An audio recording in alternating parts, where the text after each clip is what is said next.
My name is Army Specialist Seth Wakeling. In 2013, I was severely injured by an IED while serving in Afghanistan. This ultimately resulted in a below-the-knee amputation of my left leg and several other injuries. Adriana's my wife. What drew me to Adriana is she liked guns and the same sort of things I did.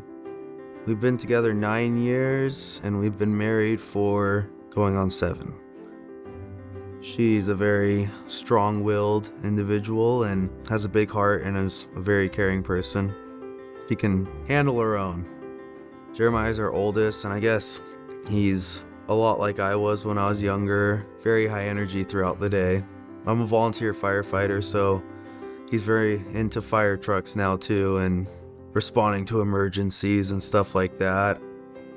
I kind of just decided to serve. It's just what I always wanted to do. I scraped through school to get to the military. I joined 2 weeks out of high school. While I was in my senior year, I was working a lot with the recruiters and stuff. I guess what really clicked for me with the military was just that it was a controlled environment. They told you where to be, what to wear, and how to do things. And I really resonated with that. It was simple and I can follow instructions really well.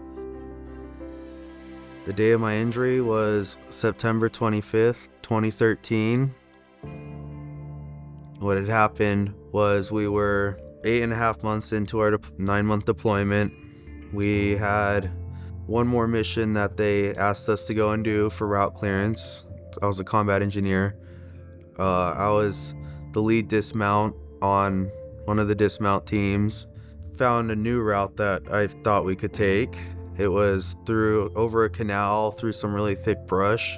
And so I took that big step across and landed on the ID, and which sent me back the way I came. I didn't lose consciousness or anything. I remember the blast and the sound. I was just kind of laying there on my back. I didn't know the degree I was hurt. The road to recovery's been good. Initially was at the hospital, and that was an interesting time in my life. Lost a lot of motivation in the hospital. I was pretty motivated before that. So we moved to Montana. That's kind of where I started to address everything I had going on. But I started getting help out there, and I'm a different person now than I was then.